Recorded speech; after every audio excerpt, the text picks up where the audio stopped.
Hi, I'm Espo from PHNX Suns. Are you in the market for a security system? Well, Dunn's got you taken care of. No matter how bad the burglars are and the intruders might be, Dunn shuts them down and keeps them out of your home. Go to Dunn.com and sign up today so Ryan can guard your house.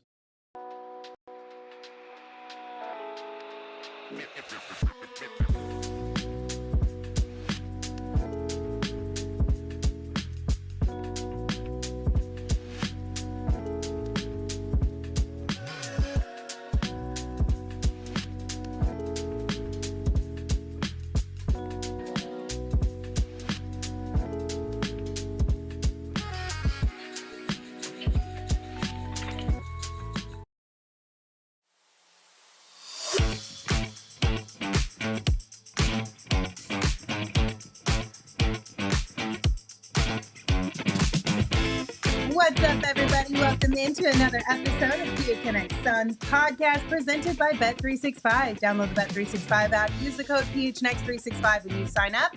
Choose your offer and find out why, whatever the moment, it's never ordinary at Bet365.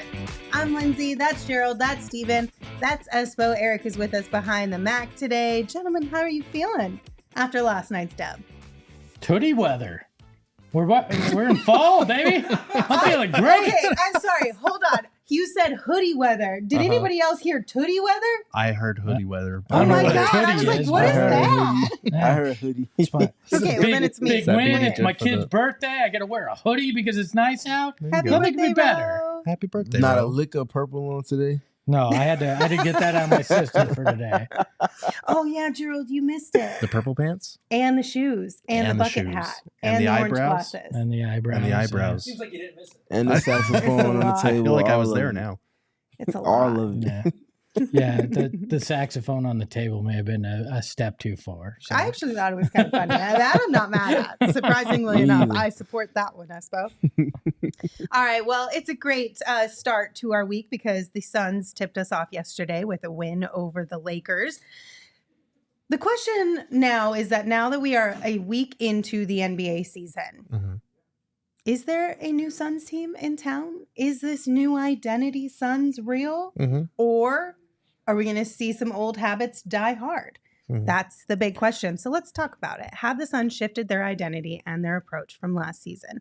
Some positive things that we've seen in terms of what they want their new identity to be are taking more threes, fighting to stay in games, leadership, movement, and sticking to it, and attention to detail defensively. Some characteristics of their old identity, or lack thereof, because there really wasn't one, were bad turnovers, a lot of iso ball, offensive rebound struggles, not much in the realm of defensive effort, maybe the center position Maybe. issues. Yeah. I don't know, but let's dive into it. And since it's optimist season, we're going to start with the positives. Some of the things that we have seen so far that encourage us to stay optimistic about this Suns team. And hopefully they continue in that way all season long. And one of those big things that we saw yesterday in last night's game was fighting to stay in the game, right? They started off pretty tough in that first quarter, but they pushed through. Yeah, they were down 18 in the first quarter. It was basically the inverse of the first Lakers game where they went up big and the Lakers battled back. And the Suns had a lead by halftime. And, we actually talked to Kevin Durant after the game about their ability to stay together and fight back. And this is what KD had to say about all of that. We were down 26-8 and dug in. I think that was the narrative of the game, is how we were down so early. And I'm sure everybody's watching the game. All they could think about was last season, how we were down early, had some slow starts. But I love how we cut the lead down quick going into the second quarter and then took the lead going into half. So it showed our poise. It showed that defensively if we stay together, regardless of runs that other teams make, we could withstand those. And offensively, we moved the basketball too. We didn't make a lot of shots tonight, but it was one of those games. I think that was the most impressive thing, is that, as he touched on, they didn't really shoot the ball very well, but the way that they battled is something that was different than last season. It felt like a lot of times, we talked about the fourth quarter collapses and things like that, but it felt like last year there were times when, they got down big early and it just spiraled and it got worse and worse. And it felt like reliving a game 7 against Dallas every single time, where there was just not that same level of fight. And this year's Suns team, it feels like they have the capacity, the belief, the system, the ability to just battle back from those types of deficits. Yeah, trust. I mean, it seems like they have a lot more trust in each other as well, right? And I know it's only 4 games, but that goes a long way. And trust in their system that you have a bad first quarter, right? But don't go away from the tenets of what you're trying to do, and you should be able to battle back. And that's what they did last night. They didn't devolve into, just complete iso ball. They didn't, start to panic. They just, all right, we're going to do what we do. We know we're better than we played in this first quarter, and we're going to get back in this game. And I think that's a big change from last year too, because it felt like when things went bad, everything kind of just got abandoned, and it was just like, we're going to rely on just pure talent now and hope we can do it.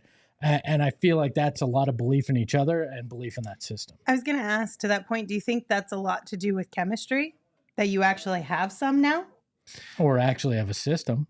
I think it's a little both. I think there needs to be that trust in your teammates on the floor. And I think we've seen that, especially with a lot of the bench guys that are coming in and making an impact. We'll talk about them specifically in a little bit, but it does feel like there's a little bit more cohesion and a little bit more familiarity. Like we've talked about the continuity factor, the fact that, their top 6 guys from last year are all back. One of them really struggling right now, but you have all these guys. You got Tyus Jones and Monte Morris, guys that are able to fit in and run a show. Ryan Dunn, earning his coach's trust, his teammates' trust right away. I think all of that matters. Yeah. When we got the schedule released in, early summer, first thing I noticed, as with everybody else, was, oh, man, that first couple of months of the season is going to be tough. It's not fair. This, that, and the third. These things happen for a reason. These things are also completely out of the team's control. All you can do is play the schedule that's presented to you. The positive side of all of that, though, with me looking at and assessing that, got a brand new system, handful of new players, brand new head coach. In addition to the learning, you're going to learn a lot about your team based off of the situations that you're being put in.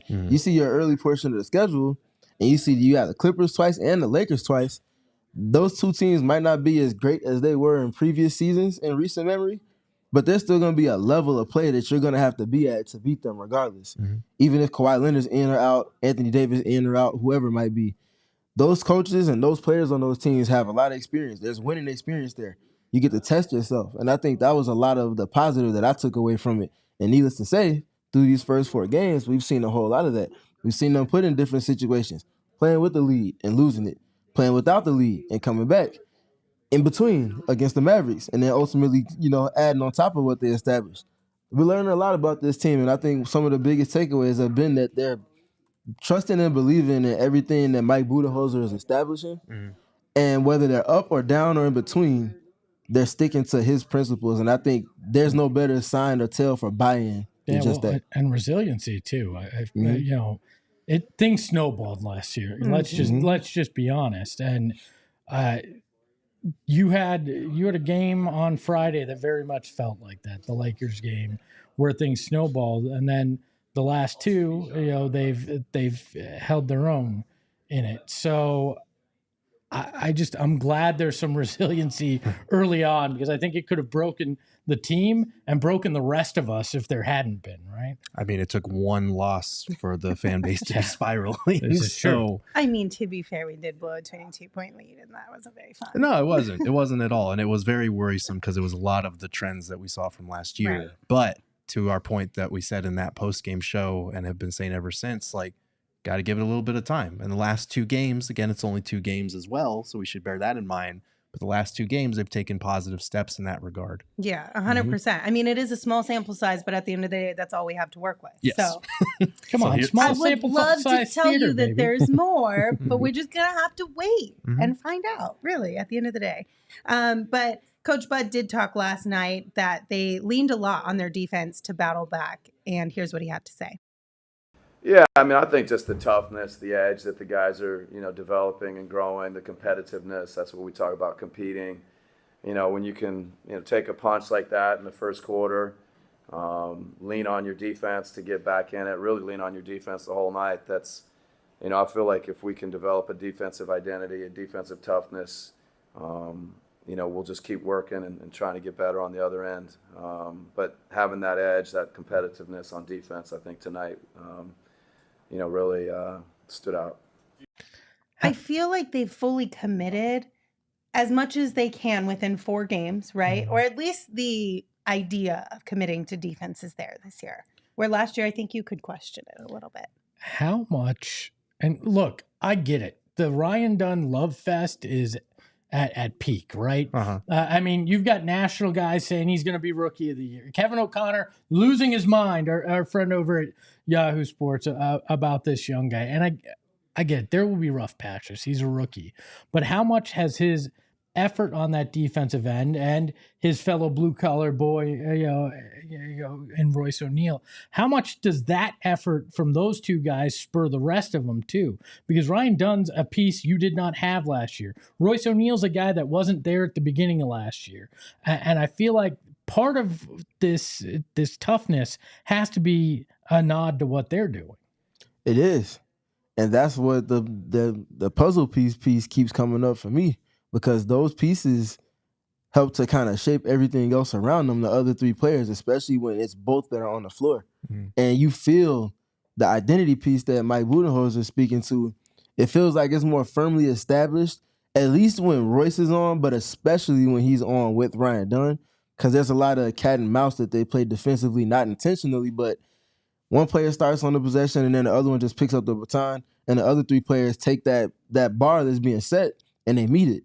Versus when they're not on the floor, it's kind of just up in the air. And I think there's a stark difference when those 2 are on the floor, when Royce is on the floor, and when neither of those guys are on the floor. Well, it gives you an identity on both ends of the court because you know who you are offensively, and then you start to get that we want to be that scrappy team on the defensive end. We may not be the best team, we may not be perfect, but we're scrappy like we talked about last night, deflections and stuff. Yeah, absolutely. And I think, again, we're working with a very limited number of games here across the league, but holding Dallas's high-powered offense to 102 points the other night and then doing the same to this Lakers team that has a lot more continuity on their side, that is playing really well under their new head coach in J.J. Redick, to 105, especially after you go out and give up 34 in the first quarter. Anthony Davis looks absolutely unstoppable.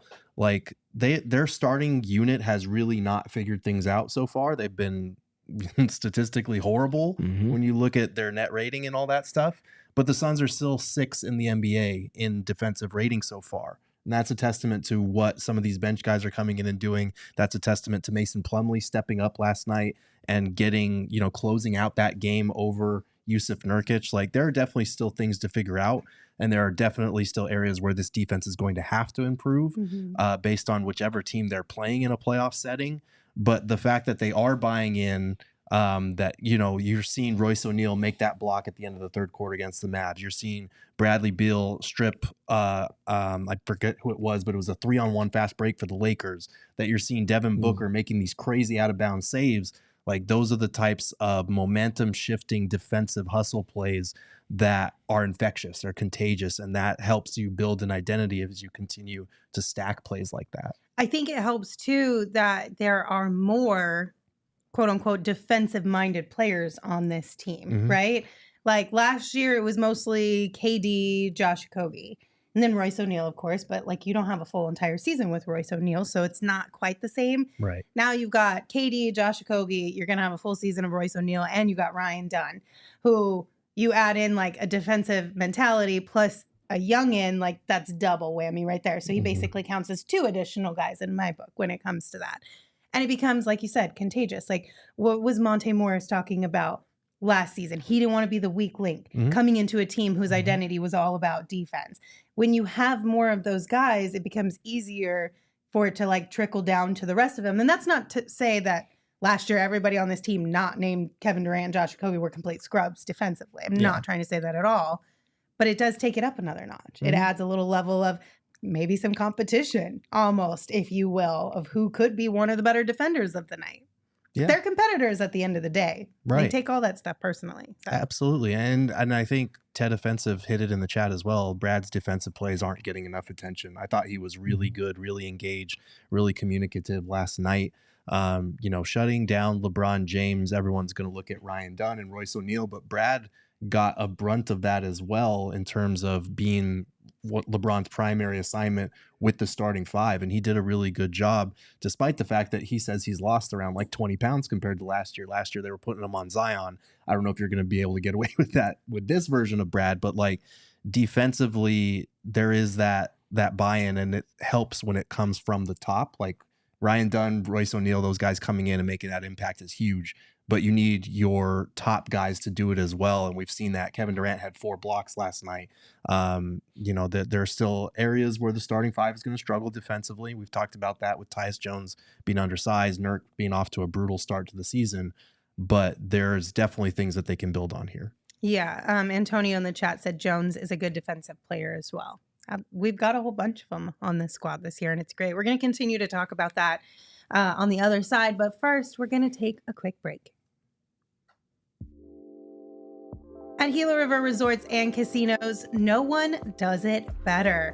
Whether that's having over 4,500 slots and live table games, one of the best sports books you will ever see, or a wide variety of dining from upscale to approachable, casual to classy, bar to bar none, our friends at Gila River Resorts and Casinos have it all. We hosted a watch party out there on Friday this weekend at Wild Horse Pass Hotel and Casino. It was an absolute blast. Great food, great drinks, good vibes. Thank you again to everybody who came out to join us for that. We will have more watch parties out there throughout the season. You can find all the information for those at gophnx.com.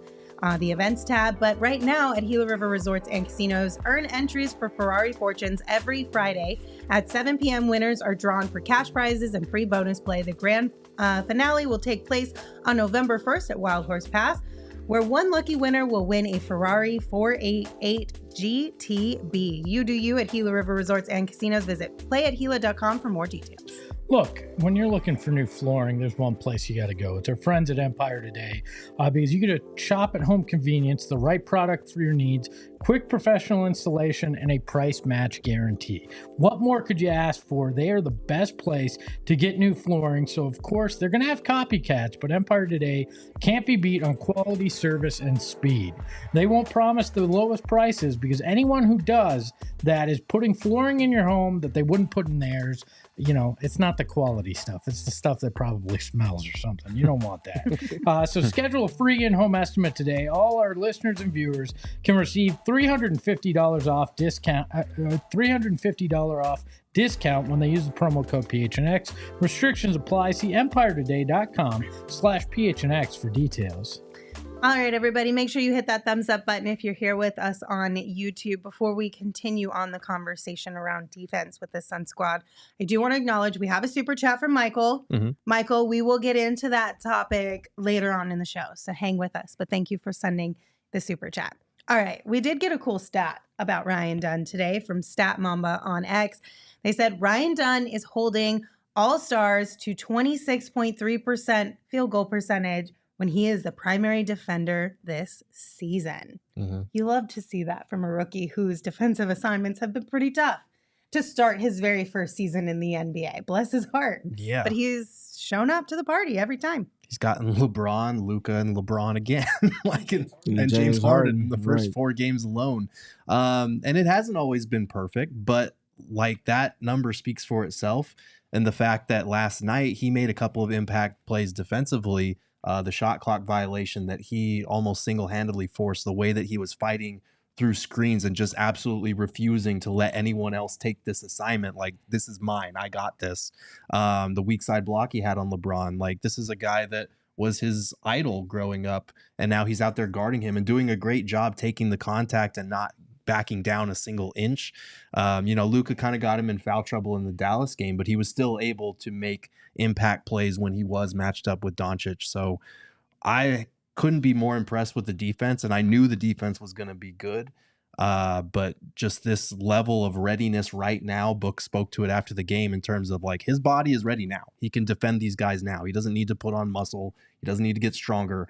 He's already there, which is kind of terrifying because he probably is going to get stronger as he, matures in this league. Well, I think there's also the whole, too young to know better, right? It's like, well, I'm just going to go out there and do what I know how to do, right? You don't overthink it at that point. You're just like, I know how to defend guys. I've done this. I'm just going to go out there and do it on whatever the assignment is. And he's done it to the best of his abilities, which is, the abilities are exactly what we were sold on, right? He is a high-level defender, regardless of the guy that's in front of him. And we've talked about it. I'm impressed with the headiness, everything that he's done. There will be hiccups, but, man, he has come out and just lived up to the hype on that end of the court.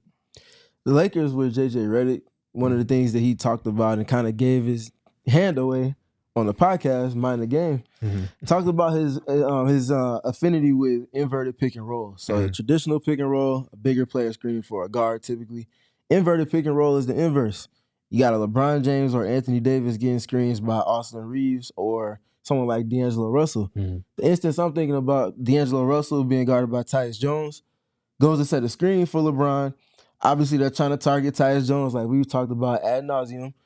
And the coverage for Tyus is showing recovery. So he's showing just so that Ryan Dunn can navigate over D'Angelo Russell's screen to then get back to LeBron.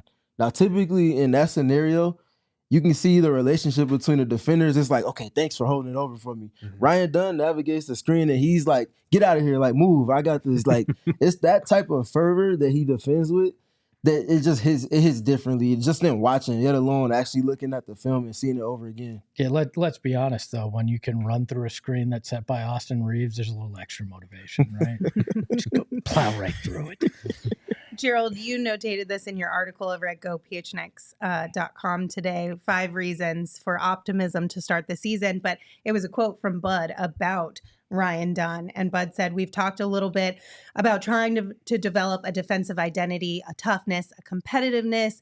And that's probably the definition of Ryan Dunn. He went on to say, I think he gives us an edge on defense. He gives us length and athleticism, takes on tough matchups. I think he's a rim protector, even at his size, a rebounder. He's doing all the little things that go into winning. But like, if that's the definition of you as a player in your rookie year already, you're getting this acknowledgement from your coaches and your teammates, like, oh, buddy, I can't wait to see what Ryan Dunn looks like in 3 months. No, it's hard not to get caught up in it's not even hype isn't the right word for it because it's very deserved.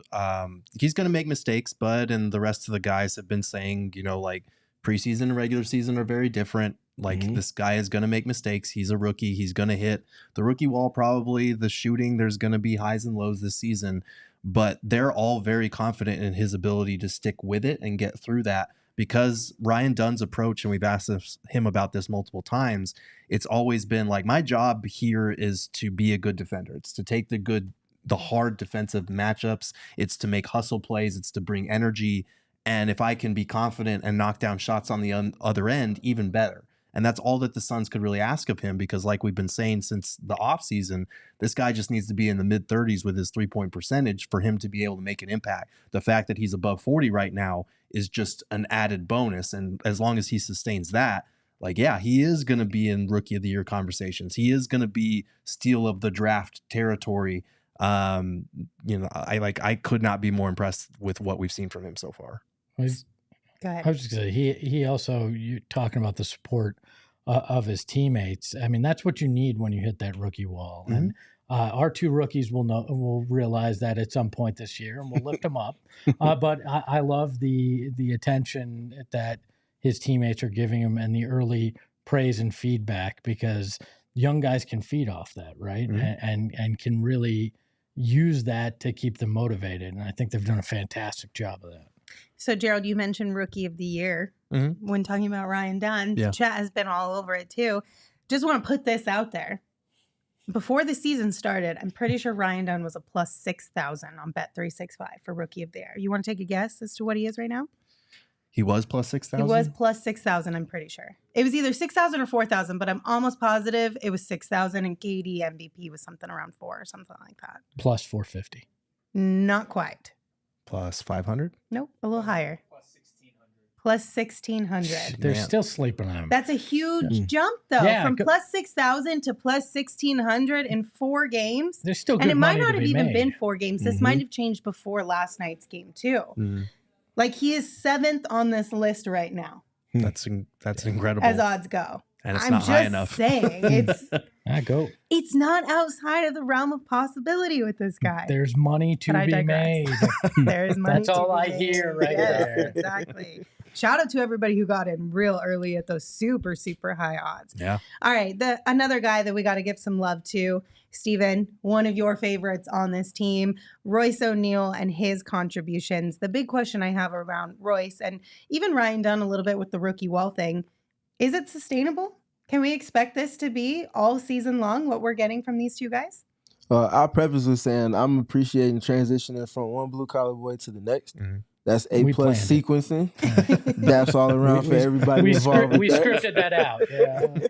That being said, though, Royce O'Neale, is it sustainable? Absolutely. Because to Mike Budenholzer's point, Royce O'Neale is a role player that's of the veteran ilk that is a walking identity piece. However, the team is desired to play, especially defensively.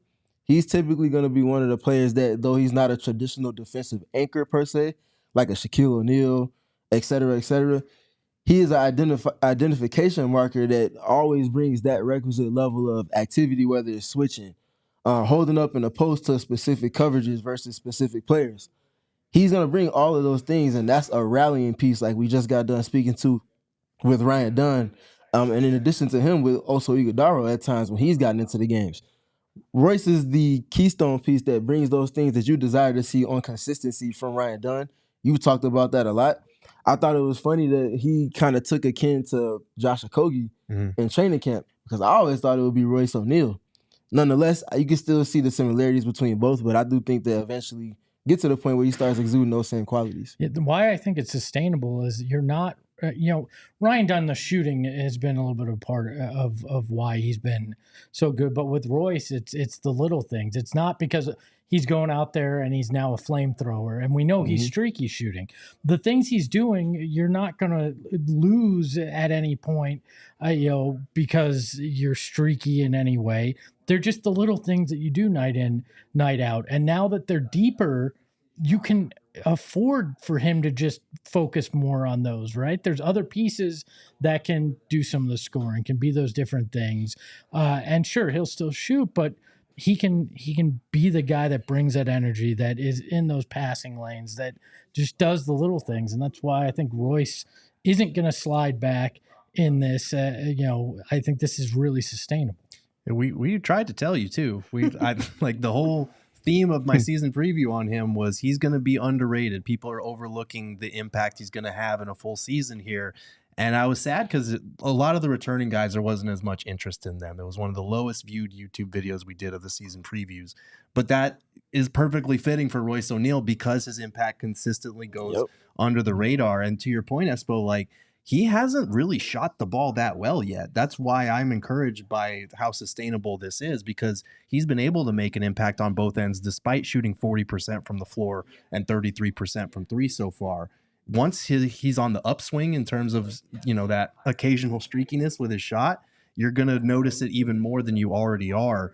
And the other thing that stands out, 6.8 rebounds a game. That's currently tied with his career high. I love the work that he's doing on the glass because Lord knows we've talked about this. This undersized Suns team absolutely needs every bit of it. Mm-hmm. And for a guy who is undersized for the position that he often plays, the guys he's often guarding, for him to be getting nearly 7 rebounds a game in about 26 minutes a night, that's really important. Well, because he's one of the few that's actually putting a body on somebody at times. It's just that effort. Can I make one request, though?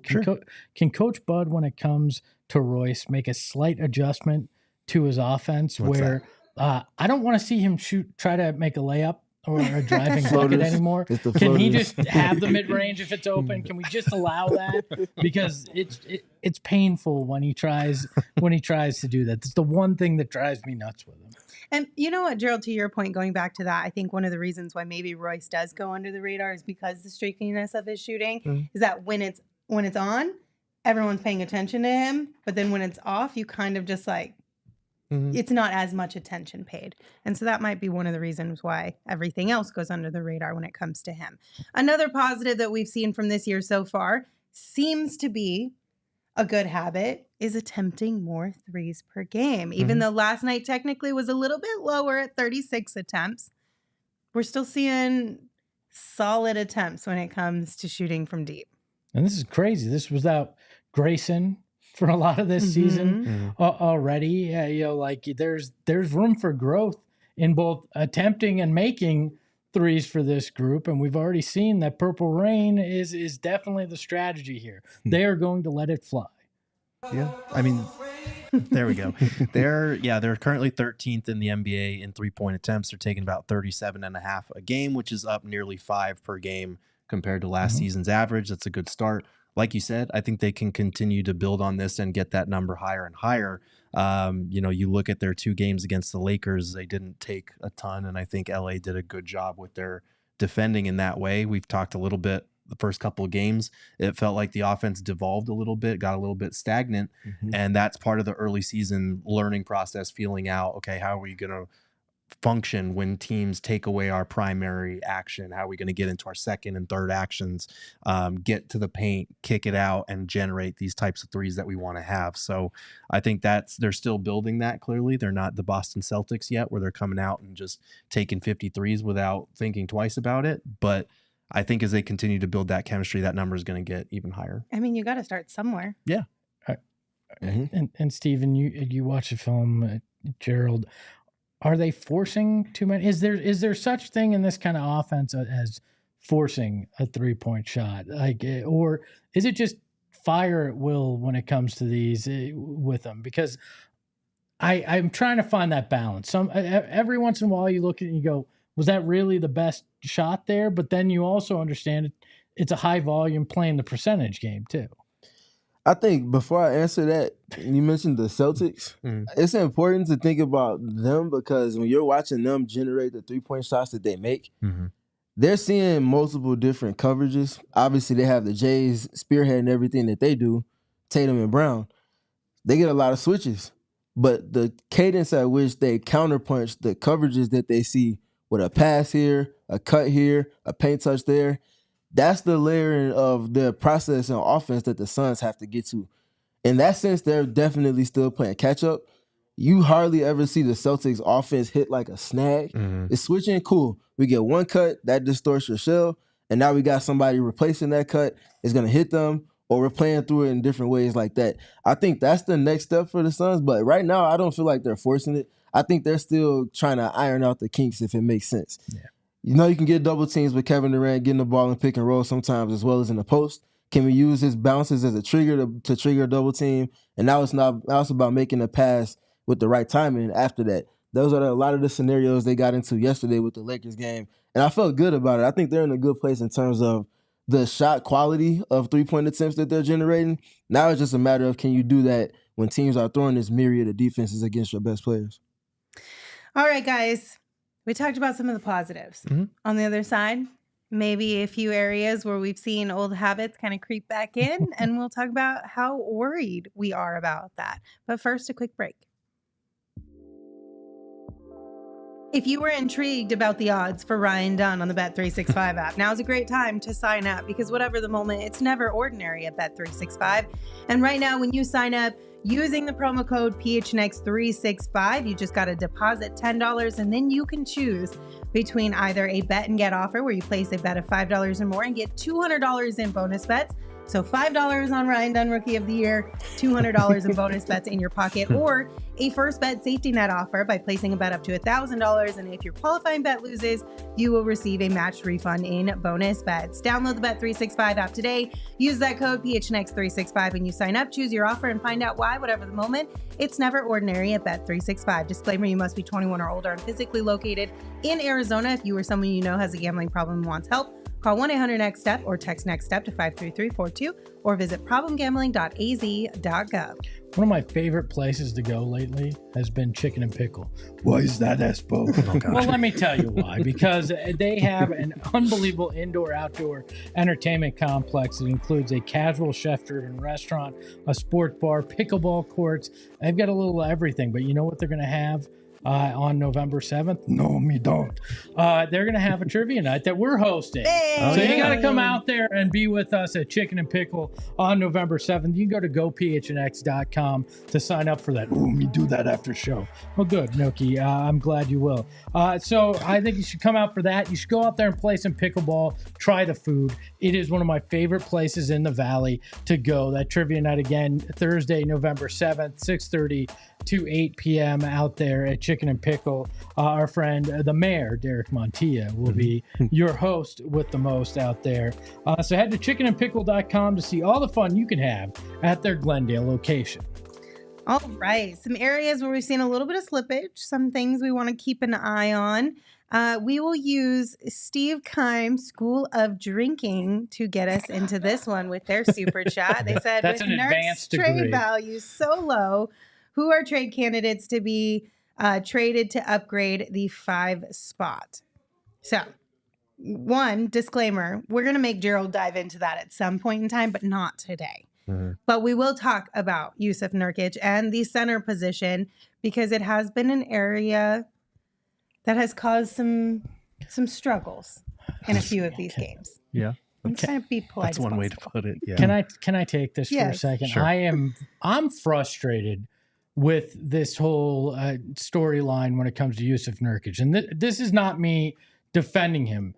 This is just not anything new. This is the same flaw and understanding that came along with trading for him last year and playing him. Yusuf Nurkic can't play against certain types of centers, right? We know that. And Anthony Davis is one of those types of centers.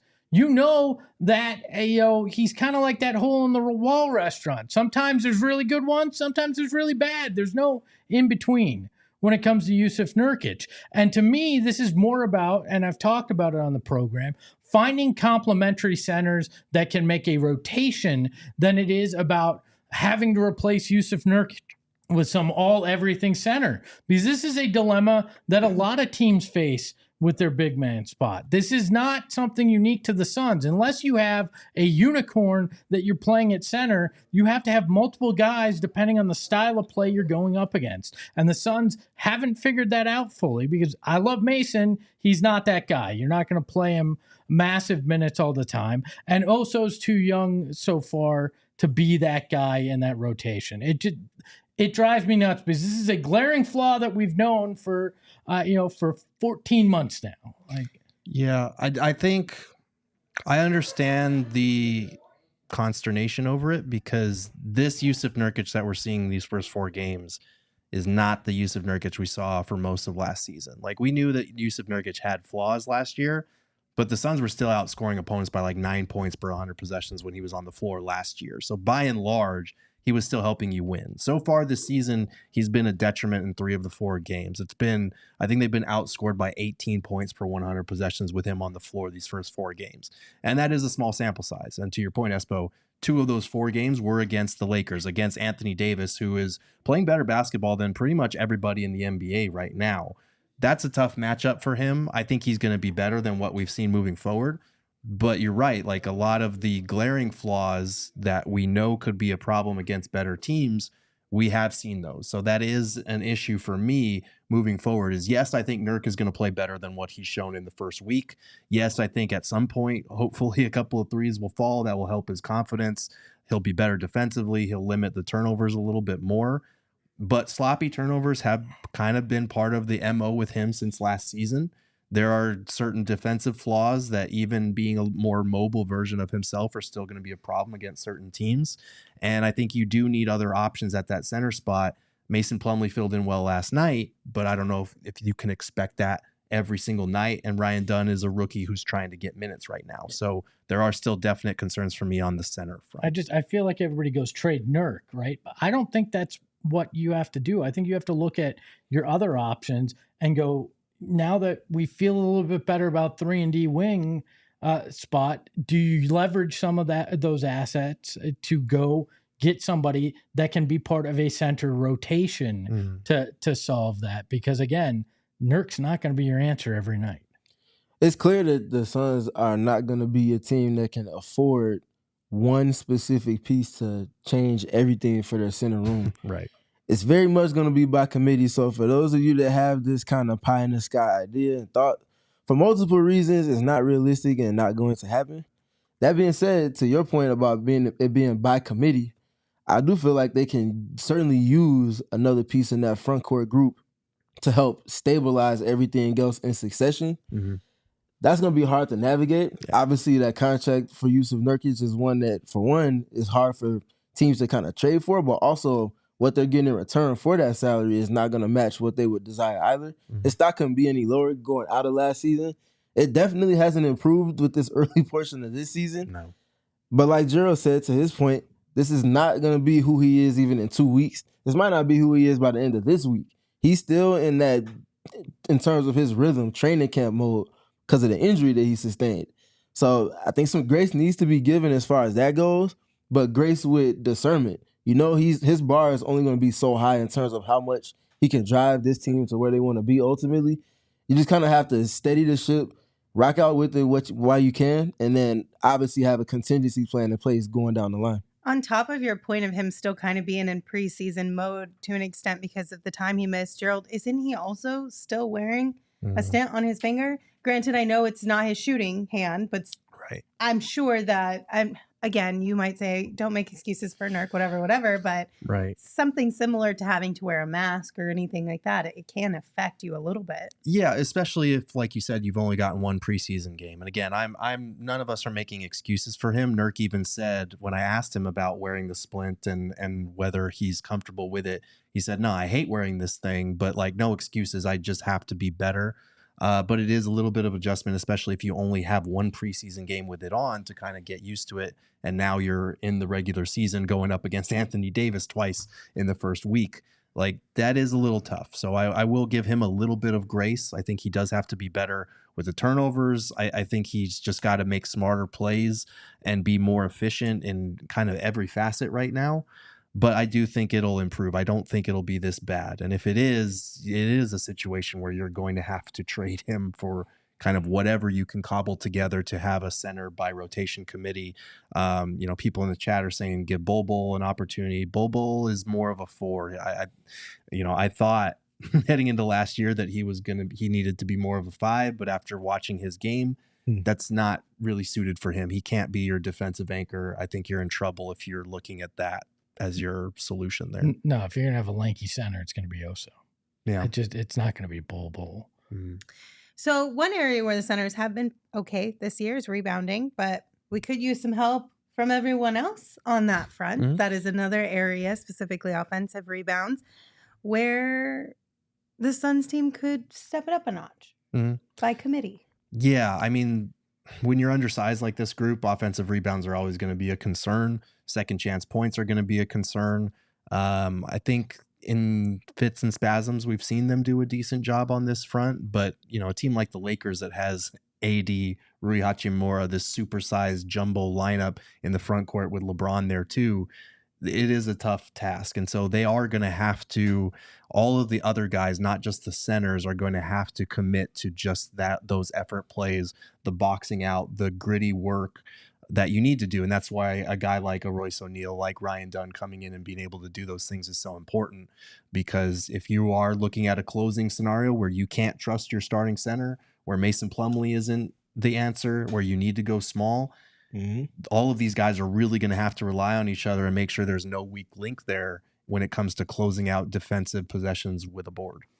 This is going to be a problem all year. This is one that there's not an easy solution. There isn't an easy fix. You'll have some nights that the ball bounces your way. You're doing those little things where you win the rebounding battle, but this is one that you're going to have to find other ways to overcome. That you're going to have to hope that, yeah, sure, we've given up some offensive boards, but in the key situations that you mitigate it in that, because you're not going to wind up winning that battle on a regular basis. This team is just not constructed, and I think sometimes you have to just accept there's a category or two that you probably just wave the white flag on, and you hope you keep that gap as close as you can, but you're not likely going to win it.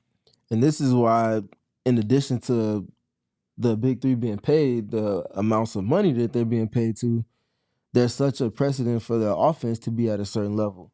to increase your variability on the margins. If they're scoring 118, 120 points a game, which they're more than capable of, especially if the pieces are optimized within Budenholzer's system, now it's not just saying we're going to concede offensive rebounds, but it's inevitable considering the present iteration size that you're going to be at a deficit and teams are going to look to take advantage. I promise you, J.J. Redick, between these last 2 games with the Lakers, said that, hey, these guys are a lot smaller than us. Let's put pressure on them and get offensive rebounds. We get more possessions. If they knock down 16 threes, we can shrink our margins that same way. So I think that's important for them to have the offense be where it needs to be so that they can shrink that. But they have to be better there. Rebounding and defense wins championships. I know offense is pretty. It gets the highlights. If you don't defend to a requisite level, which we talked about, top 8 guarantees that you're going to be in that contending realm, which is where they're in that realm right now. But their rebounder has to sustain a lot more large of a volume than we've seen through this early portion of the regular season. All right, next up, we got to talk about those turnovers, those pesky little turnovers. 39 of them the Suns gave up in the first 2 games, but only 22 in the second 2 games. So while we started off maybe on the wrong foot, revisiting old habits from last season, feels like they've turned things around a little bit. Hopefully. And hopefully part of that is just the process of, figuring out where we can get Devin Booker the ball in his spots, where we can get Kevin Durant the ball in his spots. Ironing out, okay, how often are Tyus and Monte going to be initiating versus our big 3? I think, and Nurk is obviously a big part of that. I think his turnovers, I think he has the most turnovers on the roster so far. He's got to cut down on that. You can't have your center be leading you in turnovers unless it's like Jokic or Sabonis or Embiid or someone like that. So I do think they've made progress in the last 2 games. These are very small sample sizes that we're working with, so I'm not 100% sold that this is going to come up every now and then. But I do think, going back to Budenholzer and the hold that he has over this group in terms of if there's a problem area, we're going to address it. We're going to hammer it home, and we're going to be better at that. We've already seen that in multiple areas. The first Lakers game, they gave up 39 free throws. The other night, it was only 18. That was a point of emphasis for Bud. The turnovers, especially after that Lakers collapse where turnovers opened the door, only 11 the next 2 games. That was a point of emphasis. So I do think he's fully cognizant of what they need to work on a game-to-game basis, and he's really good at drilling it into them and making it a point of emphasis that you can tangibly point to after the game and being like, we did it. We checked that box and we improved in this area that we needed to.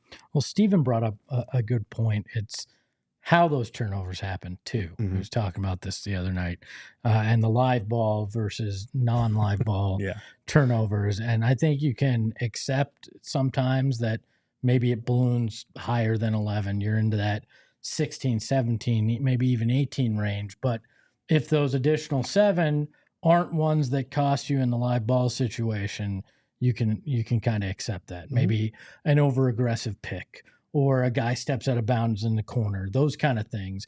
It's when you get multiple bad passes that lead to the fast break that really puts this team in a bind. Did last year, did in that Lakers game. And yeah, this is another one that, nobody's going to stay sub 13 every game. It ebbs and flows, right? The hope is the average at the end is in that 13 to 14 range, and you can survive those nights that it balloons past that. Yep, and to your point, on the season right now, they're 8th in total turnovers. They're 11th in live ball turnovers, averaging out to about middle of the pack in terms of percentage of their turnovers being of the live ball variety. I think it's like 49 and some change. That's decent, but they can be better. And I'm saying that because it's not like they're going against a stalwart that's just stripping everybody. It's lazy passes. It's a lack of continuity, which naturally works itself out. And other things in that ilk of things regarding turnovers that they can control. And those are the things that I hope that in film sessions they've been kind of hammering home on an individual basis. We trim those margins. We give ourselves more shots on goal. We give ourselves more shots on goal, especially with the volume of threes. Our math equation is mathing the way that it needs to for our margins to be where it needs to so that they don't ultimately hurt us if we play to the number that we choose for it. So it's all like a math. It's all a puzzle piece. It's all a math equation. It's a process. Gotta love math. Can't get away from Why it. didn't anybody tell me in my younger years that sports was all math? Like, I mean, Well, you had facts. the wrong math teacher. I was just All right. terrible at To it. put a so. bow on this, we have a super chat that I want to read first from Manuel. Thank you. They said, I just want to remind my son's family to remember to enjoy the season. I know our team screws with our emotions, but the Suns are in a good place, so let's have fun, talk our trash, and take W's and L's in stride. Mm-hmm. Thank you, Manuel. We absolutely agree. And listen, KD also knows that they, as a team, they are very aware of last season's identity, and they don't want that to carry over. They want fans to enjoy the product that they put out. Quite frankly, we just want to start the season off way better with more energy, have more people rally around us than we did last year. I feel like our fans could get behind the product that was on the floor.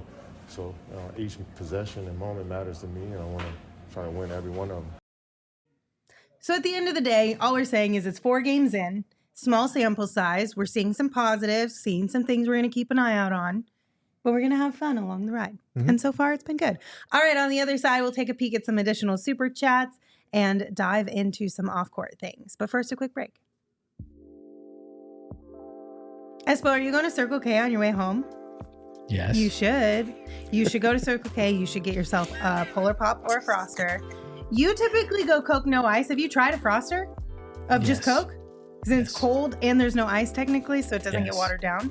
Genius. Just Well, throwing that out there. It is still kind of ice, but A little bit, but it roll with doesn't your water down the I'll same roll way. with your premise. It doesn't yes, water Lindsay, down the it's same way. spectacular. There you go. All Did right. you know that right now, because you are part of the Inner Circle, which is Circle K's free membership program, you get a member exclusive beverage deal where you can get a Polar Pop or Froster any size for 79 cents? You're welcome if you didn't know that, Espo.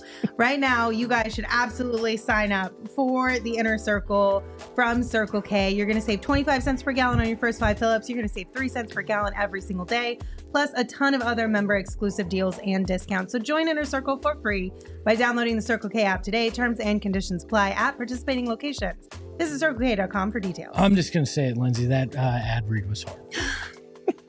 Damn. They say I first don't impressions are know. important, but No. what about lasting impressions? That's where Blue Chew comes in. Blue Chew helps boost your confidence in the bedroom so you can stay hard and perform at your very best. Blue Chew is an online service that delivers the same active ingredients as Viagra, Cialis, and Levitra, but at a fraction of the cost and in a chewable form. Because when I take those kind of pills, I don't want to swallow it. I want to chew it. Blue Chews are made in the U.S. and prepared and shipped directly to your door. The best part? It's all done online. That means no visits to your doctor's office, no awkward conversations, nobody seeing you in the parking lot, and no waiting in line at the pharmacy. You can take them anytime, day or night, so you can plan ahead or be ready whenever an opportunity arises. Does it work? Don't think you need it? Try it free for a month and see you're going to love it and your partner's going to love it too. And we've got a special deal for our listeners. Try Blue Chew for free when you use promo code ALLCITY at checkout. Just pay $5 in shipping. That's BlueChew.com, promo code ALLCITY to receive your first month free. Visit BlueChew.com for details and important safety information. And we thank Blue Chew for sponsoring this podcast. I hate you, Espo. Just throwing that out there. Just so we're all That was a on the same great page. transition. I was so mad. I Insane. should You have were mad because you known. didn't know what I was coming. should have known. You should have. All right. Anyway, a couple super chats here. A couple more of them. Psycho Blue sent us one. Thank you, Psycho Blue. We appreciate you. They said Basketball Cthulhu likes the transparency among players that iron sharpens iron rather than get upset that their rotation spot may be up for grabs if they're not up to snuff. Shows the depth of Phoenix. Mhm. I think this one is a huge point for the Suns this year and a huge positive. And I think when we were talking about Royce O'Neale, that's one guy who exemplifies this, not because he's obviously losing out on any minutes or anything, but he even spoke about it, Gerald, at practice or a shoot around the other day. Mhm. Ryan Dunn got the start. Last year, that probably would have been Royce O'Neale getting the start when Bradley Beal was out, but he didn't really care. No. He's going to take his opportunity where he gets it. He's going to impact the team positively.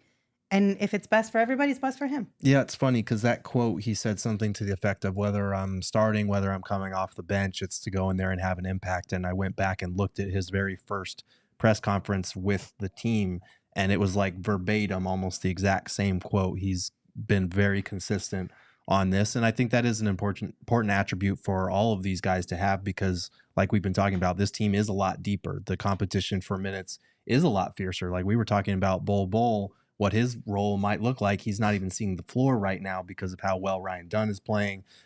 Grayson Allen has missed 2 of the 4 games, and he's kind of been on a light minutes restriction in the other 2. So there's a lot to still figure out rotations wise, but these guys are all pushing to make each other better. And as much as I'm sick of hearing iron sharpens iron, it is very true for this team. Can we come up with a new one then? What should it be? We'll brainstorm. We don't have to do it right now. I got something else you're probably sick of. I'll do it. And that's the mentality, right? Is okay, I'll do it. I'm okay with that one. Yeah. But sacrifice is so important when you're trying to reach a peak, when you're trying to actually be the team everybody thought that they were going to be last year. Each and every one of these guys is going to have to sacrifice at times.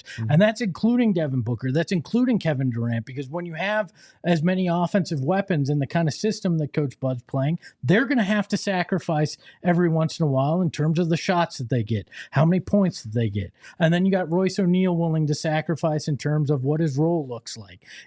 Up and down the line, sacrifice is going to have to be part of this. And I love that Royce is setting that tone. All right. Next super chat from Michael. Thank you, Michael. They said, do we think KD is more expressive / demonstrative this year because he is on starting 5? By the way, y'all are awesome. You're awesome, Michael. Thank you for that. Also, Michael's first super chat. Thank you, Michael. On a live show. Appreciate Thanks, you. Michael. So we did get a tweet from Shams saying that sources are saying the cast for season 2 of Netflix's NBA documentary series Starting 5 includes Kevin Durant, James Harden, Shai Gilgeous-Alexander, Jaylen Brown, and Tyrese Halliburton. Quite frankly, I do not like seeing Kevin Durant on this program. It shows that his leadership is just not there. He's more worried about being in a documentary than he is about focusing on helping his team win. I'm going to scream into this microphone because I'm screaming A. Smith, and KD ain't a leader. Only thing you missed was you put that camera on me. That's all you put that camera on me. That's it. I literally said when I saw this, okay, so if the Suns lose this season, we're blaming the Netflix documentary for distracting Kevin Durant and the rest of the Suns, right? This is the narrative that's already being created here. Yes. Yeah. 100%. It's going to happen at some 100%. Point. If they're not number 1 in the league and just crushing people, at some point, some talking head who just is looking to fire off a hot take is going to sit there and say, well, is he distracted because of this? No. Knock it off already. I'm preemptively telling you to shut up and talk, all right? Can we just real quick, one beef that I have with this documentary is like, I understand that trust me, I understand the editing process, post-production is a lot of work. But I don't care about what happened last season anymore now that the new season has started. Yeah. You got to get it out there before the new season starts. The release timing of that was crazy. Yeah. We were all clamoring for NBA content during the offseason, and they released it right before the start of the new season when it's all about last season. I'm still going to watch it at some point, but it's not as exciting anymore. Yeah, you gotta move that release date. Yeah, you just got to really put that money where your mouth is, invest in the post-production, and crank those episodes out. I'm sorry, if Hard Knocks can get you an episode 6 days after the last one, you can get me one more than it's 6 months after the season ends. All I'm saying is Netflix, you upped the price for everybody on that app, so you got the money. Don't act like you don't. And that's why I dropped out. All right. Last thing before, actually, you know what? Should we save this one for later?